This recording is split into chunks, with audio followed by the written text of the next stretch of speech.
ಎಲ್ಲರಿಗೂ ನಮಸ್ಕಾರ. ಈ ದಿನ ನಾವು ವಿಜಯದಶಮಿ ಹಬ್ಬದ ಮಹತ್ವವನ್ನ ತಿಳಿದುಕೊಳ್ಳೋಣ. ತಾವೆಲ್ಲರೂ ಮೈಸೂರು ದಸರಾ ಅತ್ಯಂತ ಮಹತ್ವವಾದದ್ದು ಎಂದು ತಿಳಿದಿದ್ದೀರಿ. ಈ ಹಬ್ಬದ ಇತಿಹಾಸವನ್ನ ನಾವು ಗಮನಿಸಿದಾಗ ಸುಮಾರು 14ನೇ ಶತಮಾನದಲ್ಲಿ ವಿಜಯನಗರ ಸಾಮ್ರಾಜ್ಯದವರು ಈ ಹಬ್ಬವನ್ನ ನಡೆಸ್ತಾ ಇದ್ರು. ವಿಜೃಂಭಣೆಯಿಂದ ಈ ಹಬ್ಬವನ್ನ ಆಚರಿಸ್ತಾ ಇದ್ರು ಅನ್ನೋದು ತಮ್ಮೆಲ್ಲರಿಗೂ ತಿಳಿದಿರ್ತಕ್ಕಂತಹ ವಿಚಾರ. ಈ ಮೈಸೂರು ದಸರಾ, ಅದರಲ್ಲೂ ಜಂಬೂ ಸವಾರಿ ಇದೆಯಲ್ಲ, ಅತ್ಯಂತ ಮಹತ್ವವಾದಂಥದ್ದು. ಜನಾಕರ್ಷಣೆಯ ಒಂದು ಕೇಂದ್ರ ಅಂತ ಹೇಳಿದ್ರೆ ತಪ್ಪಾಗ್ಲಾರದು. ಸುಮಾರು 750 kg ತೂಕದ ಅಂಬಾರಿಯನ್ನ ಆನೆ ಹೊತ್ತು ನಡೆಯುತ್ತೆ. ಅದರಲ್ಲಿ ನಾಡದೇವಿ ಚಾಮುಂಡೇಶ್ವರಿಯನ್ನ ಕೂರಿಸಿ ರಾಜಬೀದಿಯಲ್ಲಿ ಮೆರವಣಿಗೆಯನ್ನ ಮಾಡ್ತಾರೆ. ಈ ಹಬ್ಬದ ಹಿನ್ನೆಲೆಯನ್ನ ನಾವು ನೋಡಿದಾಗ ವಿಜಯನಗರ ಸಾಮ್ರಾಜ್ಯದವರು ಇದನ್ನ ಆಚರಣೆ ಮಾಡ್ತಾ ಇದ್ರು. ಮುಖ್ಯವಾಗಿ ಈ ವಿಜಯನಗರ ಸಾಮ್ರಾಜ್ಯ ಪ್ರಪಂಚದಲ್ಲೇ ಅತ್ಯಂತ ಶ್ರೀಮಂತ ಸಾಮ್ರಾಜ್ಯ ಅಂತ ಹೇಳಿ ಗುರುತಿಸಿಕೊಂಡಿತ್ತು.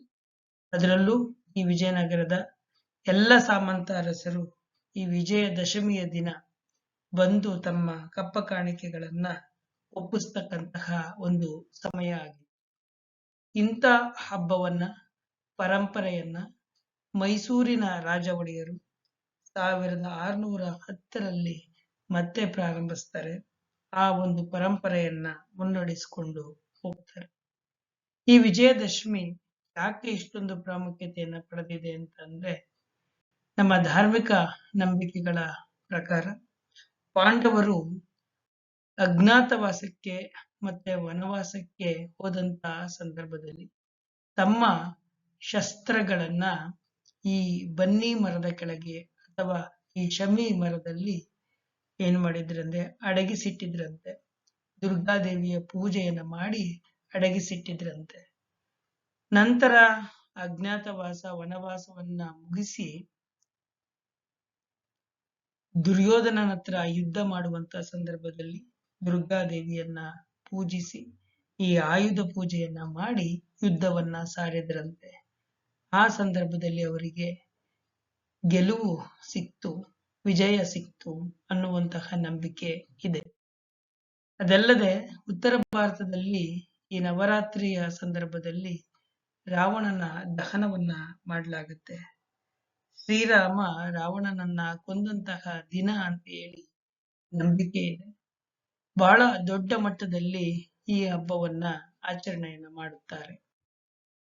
ಅದರ ಜೊತೆಗೆ ನೀವು ಎಲ್ಲ ತಿಳಿದಿರೋ ಹಾಗೆ ಈ ವಿಜಯದಶಮಿ ಪ್ರಮುಖವಾಗಿರ್ತಕ್ಕಂತಹ ಅಂಶ ಏನಪ್ಪಾ ಅಂತಂದ್ರೆ, ಮಹಿಷಾಸುರನನ್ನ ತಾಯಿ ಚಾಮುಂಡೇಶ್ವರಿ ಅಥವಾ ಅಂಬಾದೇವಿ 9 ದಿನಗಳ ಕಾಲ ಯುದ್ಧವನ್ನ ಮಾಡಿ ಆತನನ್ನ ಕೊಂದಿದ್ದಂತಹ ದಿನ ಅಂತ ಹೇಳಿ ನಾವು ಆಚರಣೆಯನ್ನ ಮಾಡ್ತೇವೆ. ಬಹಳ ದೊಡ್ಡದಾಗಿರ್ತಕ್ಕಂತಹ ಪರಿಣಾಮ ಏನಪ್ಪಾ ಅಂತಂದ್ರೆ, ಕೆಟ್ಟದರ ಮೇಲೆ ಒಳ್ಳೆಯದರ ವಿಜಯ. ದುರ್ಗಾಸ್ ಟ್ರಿಂಪಸ್ ಓವರ್ ದ ಈವಿಲ್. ಪ್ರಸ್ತುತ ಸಂದರ್ಭದಲ್ಲಿ ವಿಜಯದಶಮಿಯನ್ನ ಆತ್ಮಶುದ್ಧೀಕರಣದಿಂದ, ಸ್ವಯಂ ಶಿಸ್ತಿನಿಂದ ದುರ್ಗಾದೇವಿಯ ಆರಾಧನೆ ಮಾಡಿ, ಧ್ಯಾನ ಮಾಡಿ, ಉಪವಾಸನ ಮಾಡಿ, ಪ್ರಾರ್ಥನೆಯ ಮೂಲಕ ತಮ್ಮನ್ನ ತಾವು ನವೀಕರಿಸಿಕೊಳ್ತಕ್ಕಂತಹ ಒಂದು ನವರಾತ್ರಿಯ ವ್ರತ ಅಂತ ಹೇಳಿದ್ರೆ ತಪ್ಪಾಗಲಾರದು. ತಾಯಿ ದುರ್ಗಾ ಮಾತೆ ತನ್ನ 9 ರೂಪಗಳನ್ನ ಧರಿಸಿ ಪ್ರತಿ ದಿನವೂ ನಾವು ತಾಯಿಯ ಒಂದೊಂದು ರೂಪವನ್ನ ನಾವು ಪೂಜಿಸ್ತಾ ಹೋಗ್ತೇವೆ.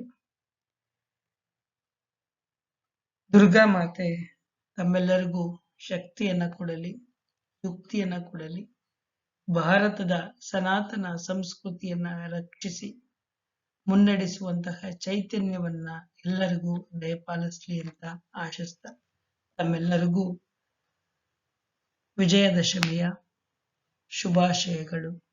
ಧನ್ಯವಾದ.